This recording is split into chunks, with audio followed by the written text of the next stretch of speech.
Eu convido você a se colocar de pé e nós vamos ler Gênesis capítulo 26.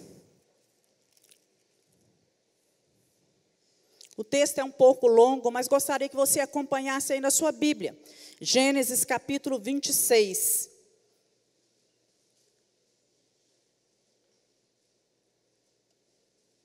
Que diz o seguinte: E havia fome na terra, além da primeira fome que foi nos dias de Abraão. Por isso foi-se Isaque e Abimeleque, rei dos filisteus, em Gerar. E apareceu-lhe o Senhor e disse: Não desças ao Egito, habita na terra que eu te disser. Peregrina nesta terra, e eu serei contigo, te abençoarei, porque a ti e a tua semente darei todas estas terras, e confirmarei o juramento que tenho jurado a Abraão teu pai. Multiplicarei a tua semente como as estrelas dos céus, e darei à tua semente todas estas terras, e em tua semente serão benditas todas as nações da terra. Porquanto Abraão obedeceu a minha voz, e guardou o meu mandado, os meus preceitos, os meus estatutos e as minhas leis, assim habitou Isaque em Gerar. E perguntando-lhe os varões daquele lugar acerca de sua mulher, disse: É minha irmã, porque temia dizer: É minha mulher, para que porventura, dizia ele, me não matem os varões daquele lugar por amor de Rebeca, porque era muito formosa à vista. E aconteceu que quando ele esteve ali muito tempo, Abimeleque, rei dos filisteus, olhou pela janela e viu, e eis que Isaque brincava com Rebeca, sua mulher. Então chamou Abimeleque a Isaque e disse: Eis que na verdade é tua mulher, como pois disseste, é minha irmã? E disse-lhe Isaque: Porque eu dizia, para que porventura não morra por causa dela.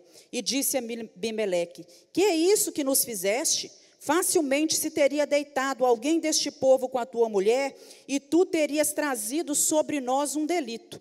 E mandou Abimeleque a todo o povo, dizendo: Qualquer que tocar nesse varão ou em sua mulher, certamente morrerá. E semeou Isaque naquela mesma terra, e colheu naquele mesmo ano 100 medidas, porque o Senhor o abençoava. E engrandeceu-se o varão, e ia se engrandecendo, até que se tornou muito grande, e tinha possessão de ovelhas, e possessão de vacas, e muita gente de serviço, de maneira que os filisteus o invejavam. E todos os poços que os servos de seu pai tinham cavado nos dias de seu pai Abraão, os filisteus entulharam e encheram de terra. Disse também Abimeleque a Isaque: Aparta-te de nós, porque muito mais poderoso te tens feito do que nós. Então Isaque foi-se dali e fez o seu assento no vale de Gerar e habitou lá. E tornou Isaque e cavou os poços de água que cavaram nos dias de Abraão, seu pai, e os filisteus taparam depois da morte de Abraão, e chamou-os pelos nomes que os chamara seu pai.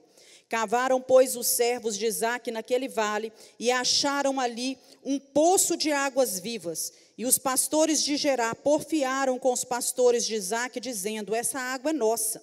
Por isso chamou o nome daquele poço Ezeque, porque contenderam com ele. Então cavaram outro poço, e também porfiaram sobre ele, por isso chamou o seu nome Sitna. E partiu dali e cavou outro poço, e não porfiaram sobre ele. Por isso chamou o seu nome Reobote, e disse: Porque agora nos alargou o Senhor, e crescemos nessa terra. Depois subiu dali para Berseba, e apareceu-lhe o Senhor naquela mesma noite, e disse: Eu sou o Deus de Abraão, teu pai. Não temas, porque eu sou contigo, e abençoar-te-ei, e multiplicarei a tua semente, por amor de Abraão, meu servo. Então edificou ali um altar, e invocou o nome do Senhor, e armou ali a sua tenda, e os servos de Isaque cavaram ali um poço. E Abimeleque veio a ele de Gerar, com Alzate, seu amigo, e ficou o príncipe do seu exército. E disse-lhe Isaque: Por que vieste a mim? Pois que vós me aborreceis e me enviastes de vós? E eles disseram: Havemos visto, na verdade, que o Senhor é contigo, pelo que dissemos: haja agora juramento entre nós e ti, e façamos concerto contigo, que não nos faça mal, como nós te não temos tocado, e como te fizeste somente bem, te deixamos ir em paz. Agora tu és o bendito do Senhor. Então lhe fez um banquete, comeram, beberam e levantaram-se de madrugada e juraram um ao outro. Depois os despediu Isaque, despediram-se dele em paz. E aconteceu naquele mesmo dia que vieram os servos de Isaque e anunciaram acerca do negócio do poço que tinham cavado, e disse-lhe: temos achado água. E chamou Seba. Por isso é o nome daquela cidade, Berseba, até o dia de hoje. Amém? Coloque as mãos aí no seu coração e fala com Deus, né? Aliás, antes de você pôr a mão no seu coração, você vai estender a mão para mim e vai me abençoar. Amém, irmãos? Eu recebo a bênção dos irmãos. Queria que vocês orassem por mim nesse momento. Feche seus olhos, comece a interceder, pede a Deus para fazer de mim um canal que possa ser usado. Deus, eu recebo, Senhor, a porção do Teu Espírito, a Tua graça, a sabedoria que só o Senhor tem para dar, a direção que vem do Senhor. Clamamos pelas nossas vidas, pedimos que o Senhor encha o nosso coração, que o Senhor nos dê entendimento, traz cativo os nossos pensamentos, repreende desse lugar todo espírito que não provém do Senhor, toda distração, toda perturbação na mente, tudo que venha impedir cada um de nós de entender aquilo que o Senhor tem preparado para falar conosco. Em nome de Jesus nós oramos. Amém. Você pode se assentar.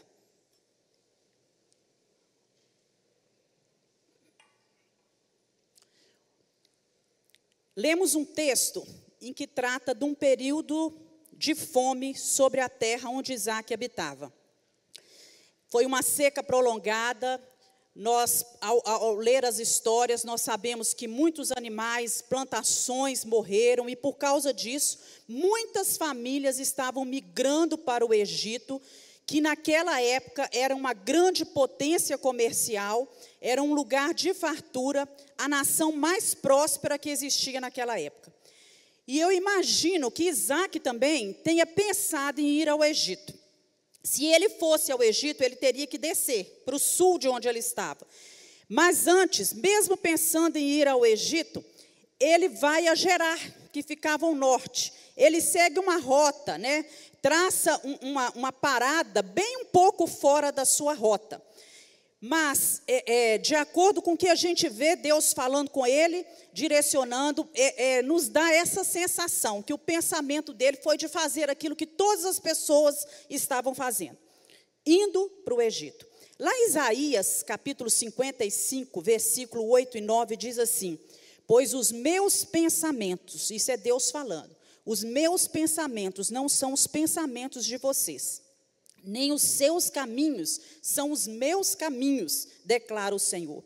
Assim como os céus são mais altos do que a terra, também os meus caminhos são mais altos do que os seus caminhos, e os meus pensamentos são mais altos do que os seus pensamentos. Os planos e os pensamentos de Deus para a vida de Isaque não eram os mesmos que Isaque sonhava ou tinha em mente.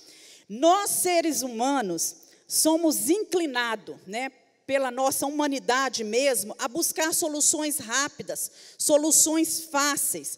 E muitas vezes temos que pedir a Deus que nos ajude a vigiar os nossos ouvidos, para que possamos discernir, escutar a voz de Deus, entender aquilo que Deus está falando conosco, e para que possamos estar certos de que não vamos transigir com os valores estabelecidos pelo nosso próprio Deus.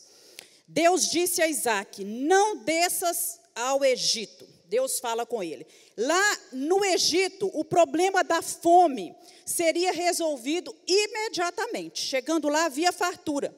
Mas Deus tinha preparado para Isaque bênçãos invisíveis, bênçãos maiores, bênçãos melhores, que ainda estavam ocultas aos seus olhos, as quais ele não podia ver, mas Deus tinha preparado essas bênçãos para eles.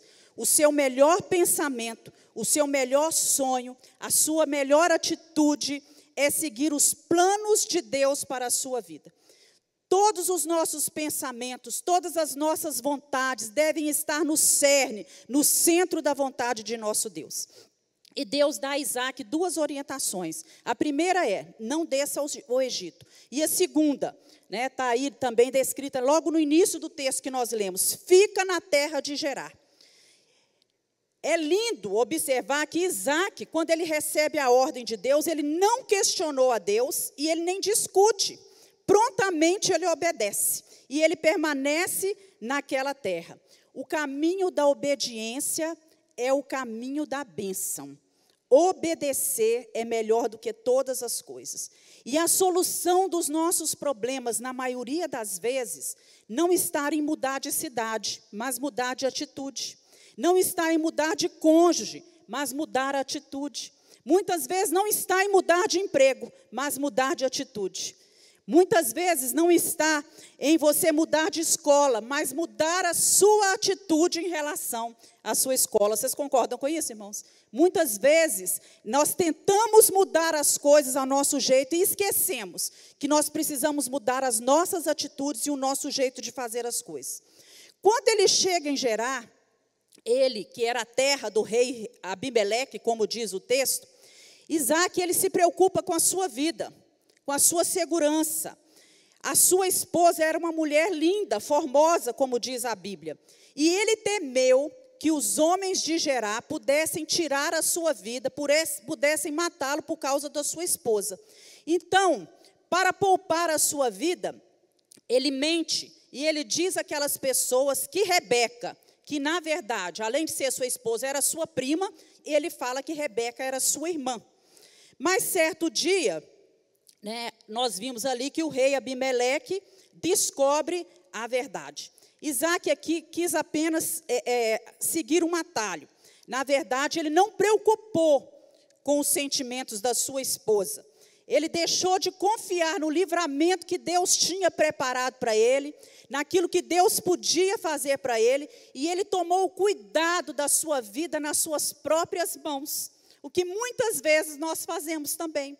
Deixamos de confiar no Senhor e tomamos o cuidado, tentamos resolver as coisas da nossa vida com as nossas próprias mãos. E aí, a história nos diz que, quando a gente vai lendo a história, logo no início, fala assim que, além da primeira fome que foi nos dias de Abraão, nós podemos pensar assim, onde foi que Isaac, o texto, a história estava se repetindo na vida de Isaac. Onde foi que Isaac aprendeu essa atitude, onde ele estava tomando agora? E quando a gente vai analisar a vida de Abraão lá atrás, olha que uns 100 anos mais ou menos atrás, a gente vê Abraão tendo a mesma atitude com a sua esposa Sara 2 vezes. 2 vezes. E nós podemos ver com isso que os pais, eles ajudam a formar os valores nos filhos. São os responsáveis em formar valores. Então, o primeiro passo que um pai e uma mãe pode dar para ajudar o seu filho a viver de uma forma correta é ser exemplo para esse filho. Cuidado, pai. Seu filho está olhando para a sua vida. Suas atitudes, as nossas atitudes, são copiadas pelos nossos filhos. Que tipo de exemplo você tem dado para o seu filho? Hoje nós vemos muitos pais acomodados, pais que às vezes trazem seus filhos para a igreja, mas ficam em casa, dormindo. Quantas vezes nós vemos os carros parando na porta, os filhos descendo para a escola dominical e os pais dormindo em casa? Pais que não se preocupam, que por vezes contar uma mentira na frente dos filhos, falar mal das pessoas, nas costas das pessoas, e o filho percebendo isso, mas quando chega na frente da pessoa, trata a pessoa super bem, e o filho está percebendo aquela hipocrisia. Então, nós precisamos pedir a Deus, como pais, que nos ajude a incutir bons valores na vida dos nossos filhos, a sermos exemplos de homens e mulheres que são tementes a Deus, que se desviam do mal e que buscam o Senhor com integridade. Passou-se algum tempo, como a Bíblia diz, e Abimeleque descobre a verdade, porque da janela dos seus aposentos, ele percebe que Isaac e Rebeca estavam trocando carinhos, ele estava acariciando a sua esposa de uma forma que não é comum entre irmãos. E então Abimeleque, né, ele vai, procura e argumenta com Isaac. O que é isso que você nos fez? Olha, irmãos, um homem pagão tinha uma espiritualidade melhor do que aquele que dizia temer a Deus. Porque ele tinha temor de Deus, ele sabia que naquela época o adultério era pecado, que era punido com apedrejamento. E nós sabemos que ele também sabia que esse pecado, que o pecado de uma forma geral, ele expõe o pecador ao perigo. E nós muitas vezes brincamos com o pecado, mas ele não brinca conosco. O pecado não brinca com a gente. E Abimeleque, ele temia o juízo de Deus. Ele fala, olha, você poderia ter trazido delitos, o juízo, a mão de Deus poderia ter pesado sobre nós, porque tanto eu como alguns dos homens, qualquer homem dessa região poderia ter tomado a sua esposa. E Abimeleque baixa uma ordem, que homem algum se aproximasse de Rebeca. Aquilo que o marido deveria ter feito pela esposa foi feito por um rei pagão. Então, nós vemos aqui que muitas vezes nós temos visto homens que têm deixado de lado aquilo que Deus colocou para as suas vidas, que é de proteger a sua esposa, de cuidar da sua esposa, de estar junto da sua esposa. Homens que muitas vezes sentam com os amigos, homens que são casados e se portam como se não tivesse uma esposa e como se não tivesse um filho. E isso não agrada a Deus. E certamente o relacionamento desse casal, ele sofreu, né, a partir desse momento, porque nós vemos no final da história de Isaac e de Rebeca, lá na velhice dele, os dois vivendo em solidão. Não havia diálogo entre eles dentro de casa. Rebeca morreu sem ver o seu filho Jacó novamente, porque Jacó, né, nós sabemos da história, enganou seu pai e teve que ir embora. Enganou também seu irmão, teve que ir embora. E Isaac viveu a sua velhice com a ausência de Jacó, com a revolta de Esaú e com a falta de diálogo com a sua esposa Rebeca. Então, segundo a história, meus irmãos, apesar dos erros, apesar das coisas que Isaac fez, ele continuou naquele lugar obedecendo a Deus. Ele não foi para o Egito e, conforme nós lemos, ele seguiu as coisas que Deus tinha lhe ordenado. Permaneceu ali na terra de Gerar, onde a fome era ameaçadora, e ele semeou naquela terra. A palavra nos diz que ele começou a semear, ele foi desafiado a lutar pela sua própria sobrevivência. Tempos de escassez, tempos de dificuldade financeira, tempos de sofrimento, não é tempo de cruzar os braços, não é tempo de acomodar, não é tempo de desistir, não é tempo de fugir. É tempo de lançar sementes, é assim que a palavra nos ensina. É tempo de seguir a orientação de Deus, de vivenciarmos as mãos de Deus, interferindo e agindo com grande poder na história da nossa vida, porque o nosso Deus faz isso. E a palavra para você nessa noite é: semeia, né? Lança semente. Lança semente no seu casamento, lança semente na vida dos seus filhos, lança sementes na sua igreja, na vida dos seus irmãos que estão aí sentados no banco ao seu lado. Lança sementes, né, no seu deserto. Por trás de você está a mão invisível de Deus, mas ela pode ser invisível, mas ela é real. Você pode não ver essa mão agindo, trabalhando, articulando, mudando o rumo da história, mas essa mão é real e essa mão trabalha para você. Agora, o que nós precisamos é entender que o agir de Deus, o poder sobrenatural de Deus de agir nas nossas vidas, não nos isenta, não anula a nossa ação como homem. O homem tem que fazer a parte que é estabelecida por Deus. Nós precisamos nos posicionar, parar de reclamar, aprender a semear, fazer a nossa parte, que o nosso Deus vai fazer florescer em meio ao deserto da nossa vida. Quando nós lemos lá no livro de Isaías, capítulo 41, versículo 17 e 18, o Senhor nos fala lindamente: os aflitos e necessitados buscam água, e não as acham, e a sua língua se seca de sede. Mas eu, o Senhor, eu os ouvirei. Eu, o Deus de Israel, não os desampararei.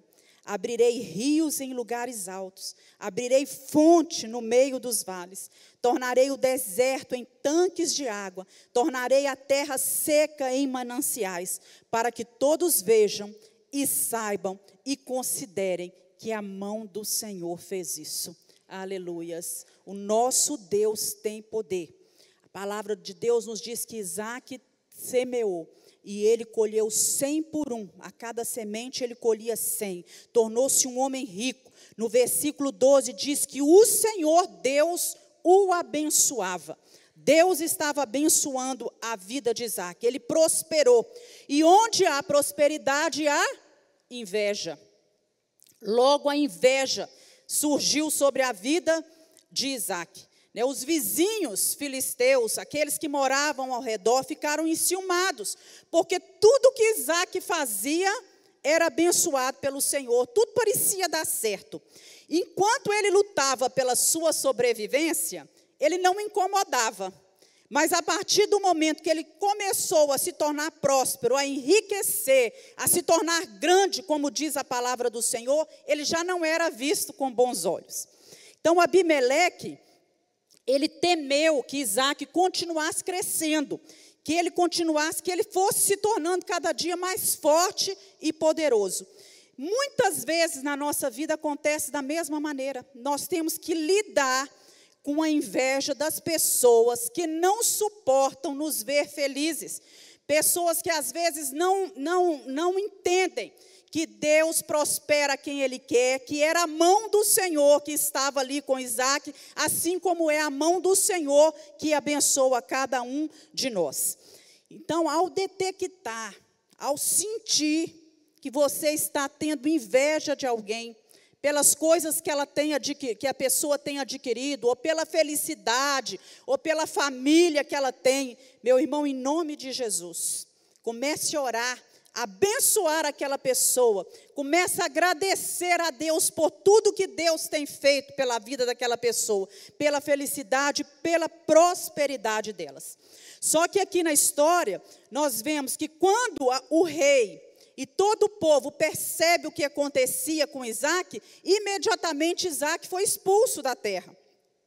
E agora? Tudo que ele havia plantado, toda a vida dele estava ali. Tudo que ele tinha semeado, o trabalho de todo aquele tempo, teria que ser deixado para trás. E para onde? Mas como os patriarcas, ao conhecer a história, a gente vê isso, que eles eram seminômades, Isaac desarma suas coisas e ele põe-se em movimento, deixa a cidade de Gerar, e a palavra de Deus nos diz que ele foi para o vale de Gerar, um lugar deserto com pouca água. E como sobreviver sem água no lugar deserto? Quantas vezes nós não passamos por situações semelhantes? Somos enviados ao vale. Vale simboliza tempos de aprendizado, tempos de provação, tempos de luta, tempos de dificuldade da nossa vida. Todos nós passamos pelo vale. E Isaac lembrou que seu pai tinha peregrinado por aquele vale, e ele procurou os poços que haviam sido abertos por seu pai Abraão, e que foram entupidos pelos filisteus, e ele começou a reabrir esses poços, começou a investir tempo, trabalho. E naquela época, quando alguém cavava um poço, a água ela tinha um grande valor. Ela valia mais do que ouro no deserto. Então, quando alguém cavava um poço, ele estava reivindicando a terra. E ao reabrir os poços que o seu pai tinha cavado, era como se Isaac estivesse fazendo uma reivindicação daquele território que que anos atrás, tinha pertencido ao seu pai. E a renovação dos postos, vou pedir os meninos, coloca aí, eu trouxe aqui, eu estava lendo um autor muito bom, muito especial, muito culto, muito estudioso, R. Champlin. ele escreve que a renovação dos poços de Abraão por Isaque nos traz lições preciosas. E a primeira delas é que a juventude, aí vai a palavra para vocês jovens, né? Que a juventude, em busca pelo novo, pode esquecer que os caminhos antigos, eles foram estabelecidos mediante lutas e sabedoria. Mudanças são importantes, sim, mas devemos tomar cuidado com a radicalidade que rejeita e despreza todo o bem que foi feito pelos outros que vieram antes de nós. Também ele nos fala que aprendemos, né, com o fato de Isaque renovar os poços do seu pai, que a vida não começa de novo a cada nova geração que entra em cena. Ela é uma continuação, alicerçada em fundamentos antigos. O novo não pode desprezar o velho, e nem o velho pode excluir o novo. Ele também nos diz que precisamos de alicerces, e em cima desses alicerces, precisamos de um novo edifício. Então, a juventude rebela-se em face à sua imaturidade, e os conservadores temem qualquer mudança. Ambas as posições são extremas. Então, nós podemos aprender com isso, que nós temos que olhar para trás e ver o que aqueles que vieram antes de nós fizeram. E temos que olhar também para frente e ver o que aqueles que vivenciarão um futuro além de nós, o potencial que eles têm e aquilo que eles podem oferecer. Walter Russell dizia: Isaque era sábio bastante para saber que aquilo que o seu pai tinha descoberto ser bom para ele, também era bom para ele. Então, jovens e adolescentes, né, a palavra para nós nessa noite é a seguinte: os poços dos pais, eles são ricos em tradições e sabedoria. Pais, adultos, os poços dos jovens abrem novas perspectivas, e nós precisamos de ambos os poços, precisamos dos dois. Precisamos também, irmãos, cavar poços na nossa vida, que foram, com o passar do tempo, entulhados pelo inimigo. Precisamos redescobrir as fontes de água que ainda existem lá no fundo, mas que muitas vezes estão contaminadas pelos entulhos que foram lançados. Então, nós precisamos orar mais, precisamos orar juntos, precisamos voltar a reunir a família em torno do ensino da palavra de Deus. Isaque, ele foi tirando os entulhos dos filisteus para que a água pudesse jorrar. Primeiro, era preciso tirar o entulho dos filisteus. Deus tem para nós fontes, Ele tem rios de água viva, que estão aí preparados para fluir do nosso interior. Mas nós não recebemos, nós não os vemos fluir, porque muitas vezes os nossos poços estão entulhados. Antes de sermos cheios do Espírito Santo de Deus, nós precisamos tirar da nossa vida o entulho do pecado. E aí, quando a gente fala de pecado, é tanta coisa que está envolvida. A incoerência, aquela vida dupla. Uma hora está na igreja servindo ao Senhor, mas está lá no mundo servindo as coisas do mundo. Procede de um jeito na igreja, procede de um jeito em casa, mas lá fora procede totalmente diferente com os amigos. A impureza, e aí entra na impureza, a Bíblia nos diz que impureza é todo tipo de fornicação, todo tipo de pornografia, todo tipo de adultério, homossexualismo, tudo isso entulha os nossos poços. A incredulidade, a falta de fé, o relativismo. Hoje a tendência é relativizar as coisas. Não, isso pode, o que tem? Né? Isso não tem problema.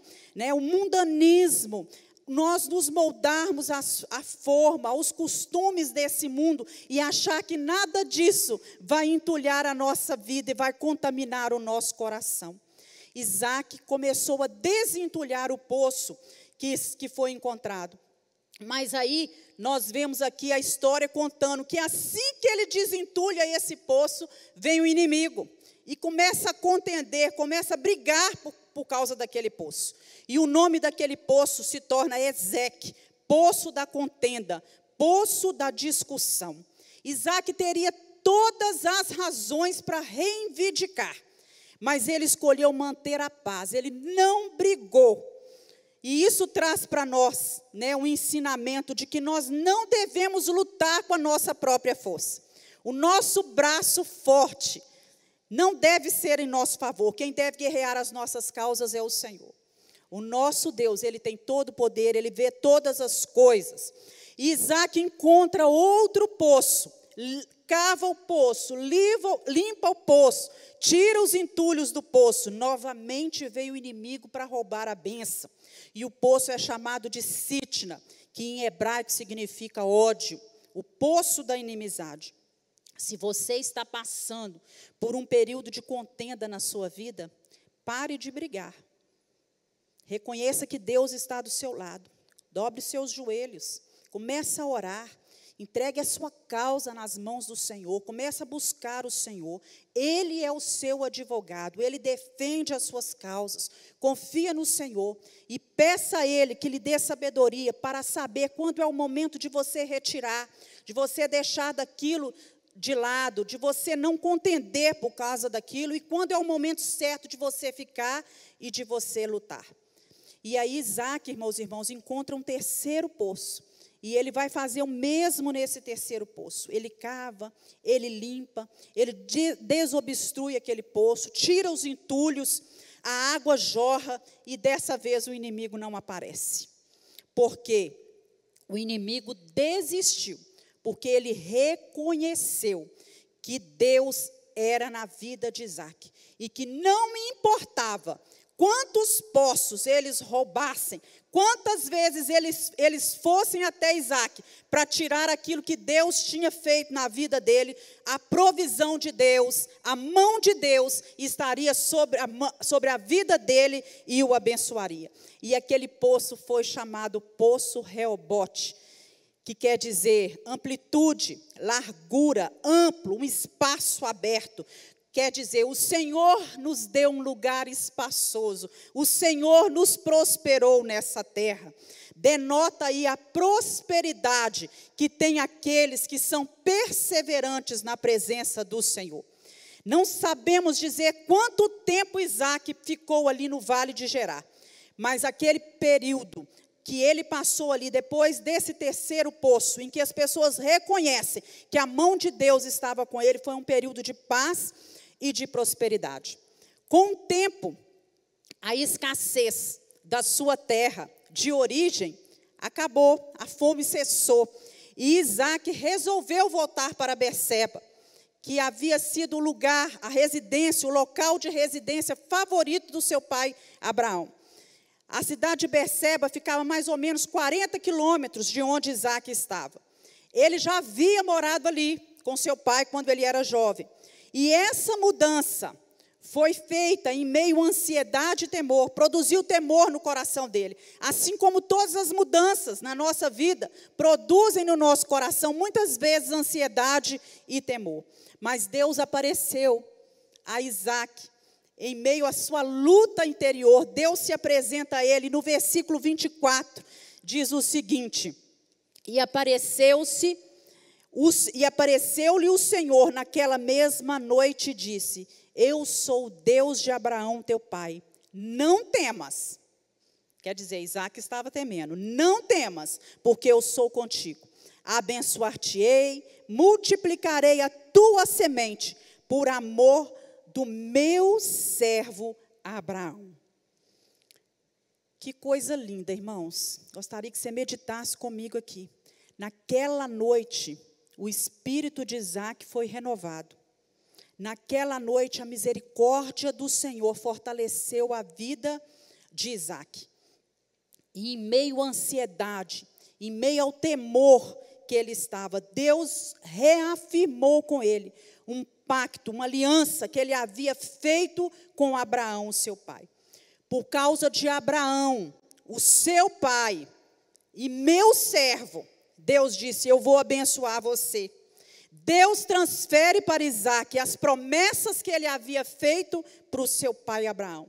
Que coisa maravilhosa, coisa linda a gente saber que Deus transfere para os nossos filhos as promessas que ele tem para nós. Que segurança, que coisa gloriosa traz ao nosso coração essa palavra, de saber que Deus visita os nossos filhos em tempo de aflição, que Deus visita os nossos filhos nos momentos das suas angústias, por amor à nossa vida. Aleluias por isso. Então, meu irmão, sirva ao Senhor, seja fiel ao Senhor, agrada ao Senhor, e Ele vai cuidar daqueles que são seus. Ele vai cuidar da sua geração, Ele vai cuidar da sua posteridade.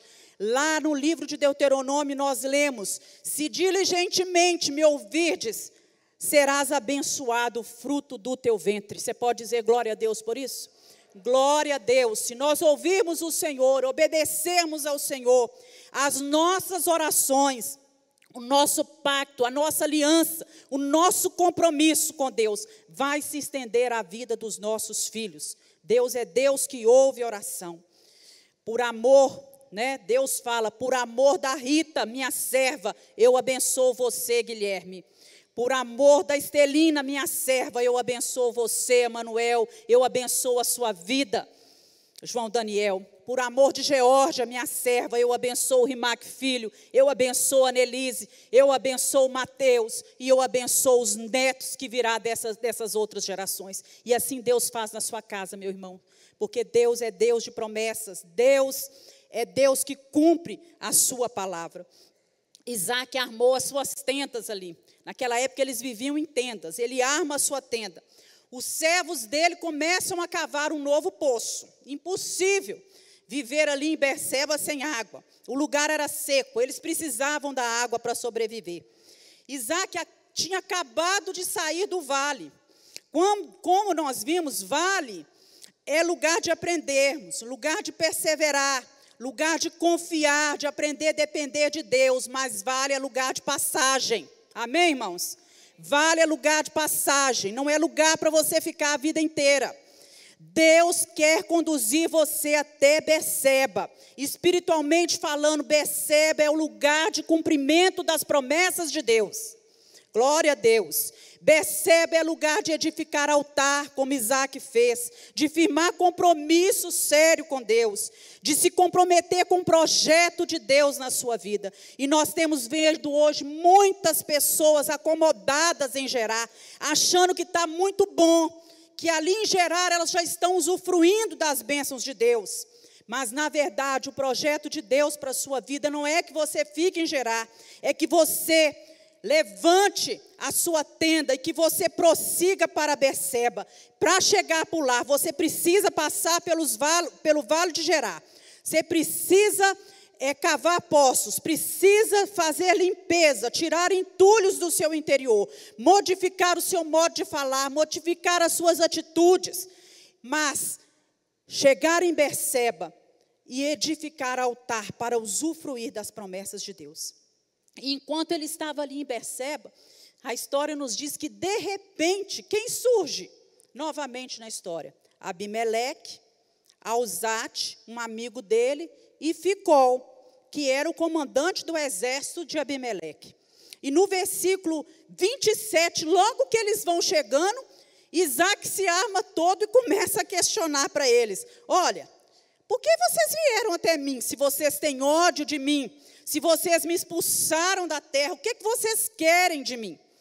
E a resposta foi: nós temos visto que o Senhor está com você. E nós queremos fazer um concerto com você. Queremos que você não nos faça mal. O inimigo reconhece que é o Senhor quem pleiteia as causas de Isaac. E o Deus que pleiteava as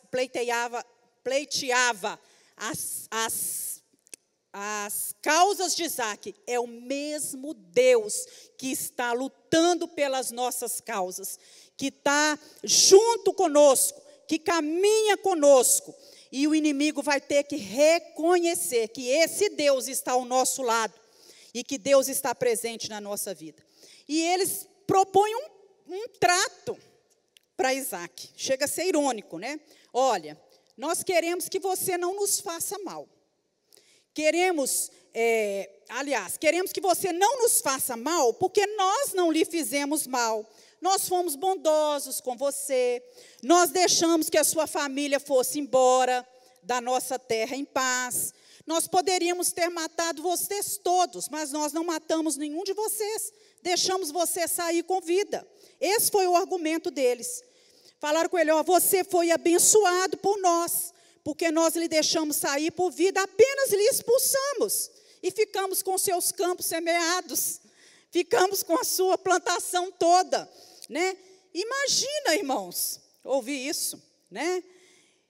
E eles ainda completam, temos visto que você é um bendito do Senhor, quer dizer, você é um abençoado de Deus, e nós queremos fazer aliança com você, porque quem tem aliança com um abençoado, é abençoado também. Olha só.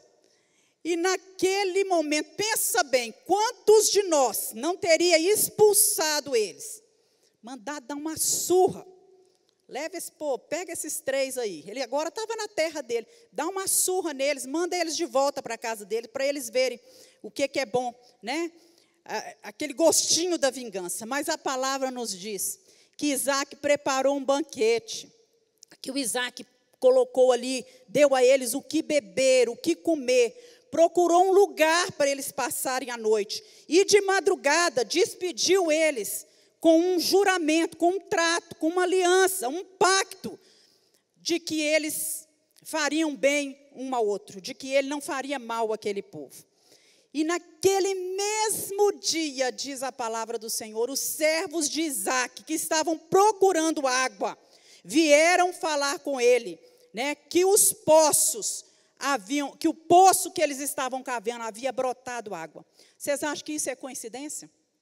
Que Deus, né, no dia que Isaac libera o perdão, a água brota? Há ensinamentos da parte do Senhor para nós aqui.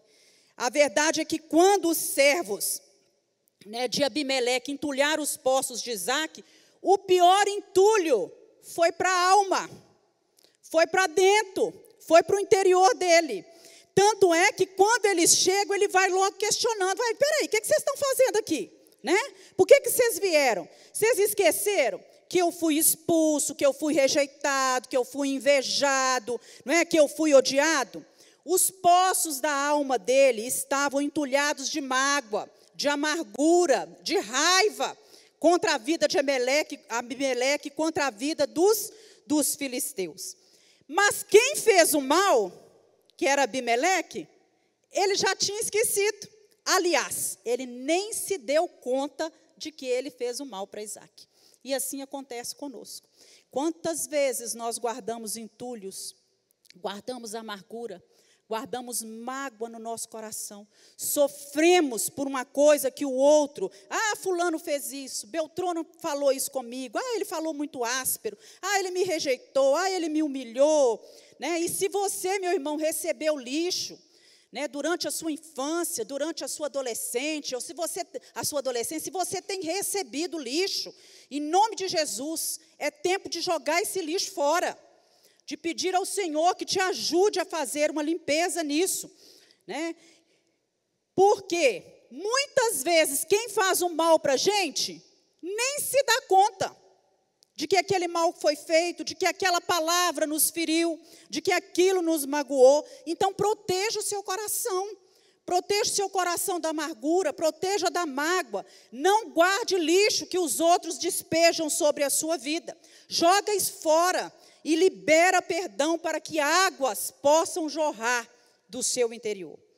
Quantas pessoas nós vemos com o seu interior, com a sua alma entulhadas, guardando mágoas, coisas ruins do seu passado.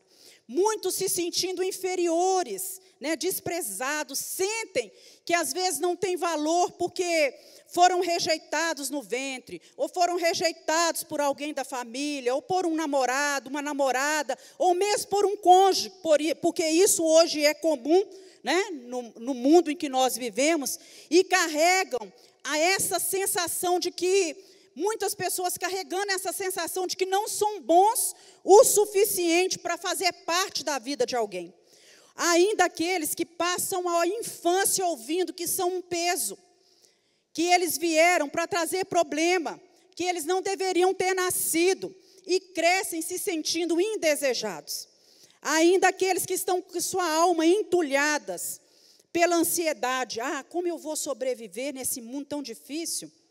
Como é que eu vou sobreviver com a minha família se eu estou passando pelo vale? Como é que eu vou pagar a escola do meu filho? Meu Deus, né? Onde eu vou morar? Como é que eu vou pagar meu plano de saúde? Como é que eu vou pagar o plano de saúde dos meus filhos? E se eu ficar doente, o que é que vai acontecer? O seu futuro está nas mãos de Deus. Deus vê o seu futuro, está nas mãos do Senhor. Não deixe de forma alguma a ansiedade derrotar você. Nós cantamos, mas eu bem sei, né? Eu sei que a minha vida está nas mãos do meu Jesus, que vivo está. Muitas vezes cantamos, mas não vivemos o que cantamos.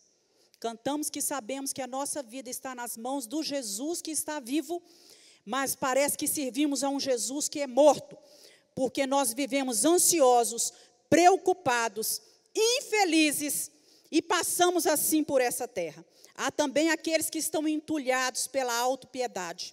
Aqueles que dizem sempre, coitado de mim, né? Fizeram bullying comigo quando eu estava na escola. Me falaram aquilo que eu não merecia ouvir. Eu fui humilhado lá no meu emprego.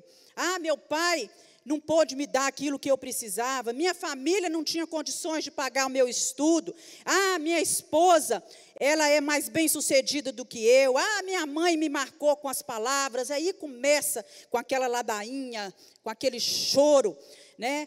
E em nome de Jesus, hoje é dia de desentulhar esses poços. Talvez seus pais tenham errado com você. Talvez um amigo, um colega de trabalho, uma pessoa que você amava muito errou com você, mas você também erra com as pessoas às vezes, e já é hora de desentulhar esse poço e pedir a Deus para fazer água jorrar lá do seu interior. Quem sabe você não está aqui nessa noite e está entulhado com a autoimagem negativa. Você olha para si mesma, né? E essa autoimagem, nossa, ela é formada muitas vezes desde pequeno. E você olha para você mesmo e fala, o fulano é melhor do que eu, o fulano faz isso melhor do que eu, ele é mais inteligente, ele sabe fazer as coisas melhor, né? Eu sou gordo, eu sou feio, eu sou desse jeito, me falaram que eu sou a cara do Mr. Bean. Outro dia eu vi uma pessoa sofrendo porque falaram com ela que ele parecia com o Mr. Bean. Eu falei, misericórdia. Irmão, vigia as suas palavras, pelo amor de Deus, ninguém merece ouvir que parece com o Mr. Bean. Né? Vigia nas suas palavras. E nós precisamos não importar com o que os outros pensam. O que importa é quem você é, o que Deus pensa de você.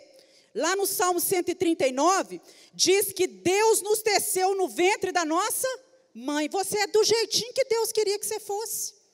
Com o cabelo que Deus te deu, a cor que Deus te deu, o nariz do jeito que Deus te deu, os traços do jeito que Deus te deu. Você é do jeito que Deus te fez. Então, nós precisamos aprender a elogiar mais. Precisamos auxiliar as pessoas na construção, na restauração da dignidade das suas vidas. Desentulhar os poços da nossa alma.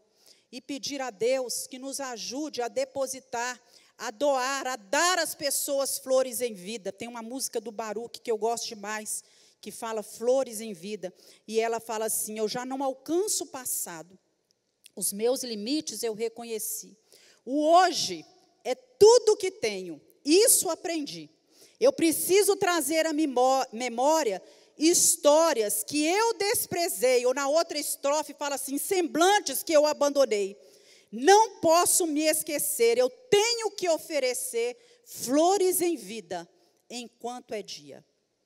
Flores em vida. Nós precisamos pedir a Deus que nos ajude a oferecer flores em vidas. Jesus nos ensina isso. Jesus nos ensina a elogiar, nos ensina a amar, a liberar perdão. Falta de perdão acarreta doenças físicas, emocionais, traz dor de cabeça, traz gastrite, depressão, insônia e uma série de coisas ruins.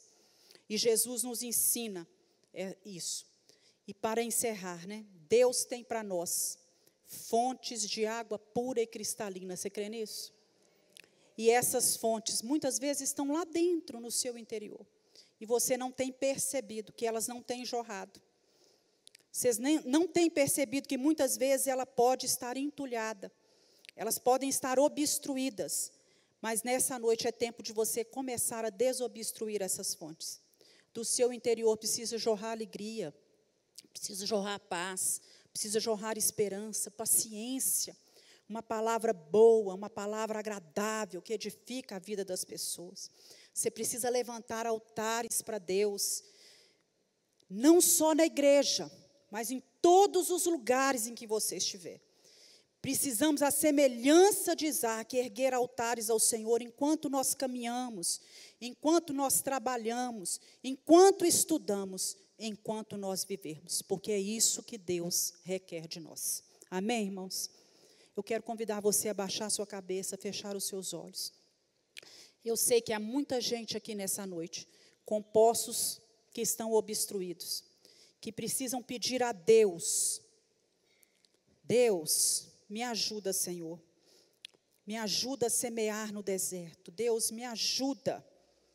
Eu tenho vivido num lugar seco, eu tenho passado pelo vale. Deus, reabre os poços antigos na minha vida. Tem gente que precisa buscar as fontes da graça de Deus, precisa tirar o entulho do seu interior.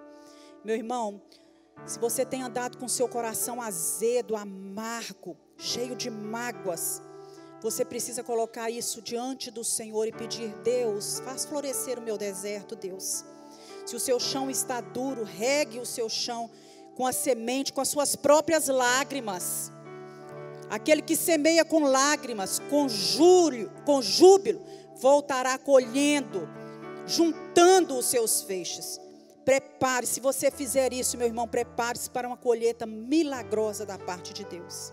Você precisa aprender a dizer aos seus filhos, aos seus pais, ao seu esposo, à sua esposa, aos seus amigos, que eles são amados. Criar senso de valor nas pessoas que estão ao seu lado. Fazer as pessoas se sentirem melhor, falar aquilo que é bom, aprender a calar, a jogar fora aquilo que você ouviu, que muitas vezes tem, como uma seta maligna, tem tentado penetrar no seu coração para te entristecer. Coloque seu passado nas mãos do Senhor e siga olhando para frente, para aquele que é o dono da sua vida. Se essa palavra falou o seu coração, se você deseja fazer essa oração comigo, vá colocando-se de pé no seu lugar.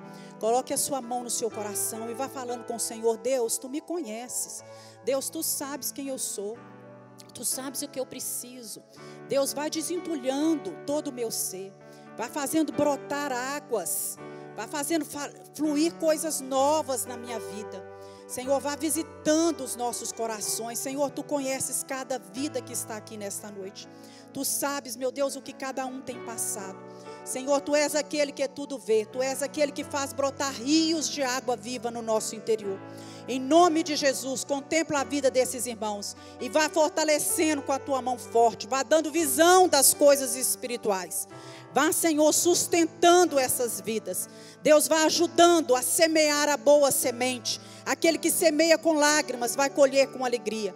Fortalece os teus filhos, Deus, e faz com que os poços do seu interior possa fluir alegria, possa fluir paz. Oh Deus, possa fluir esperança, perseverança na tua presença.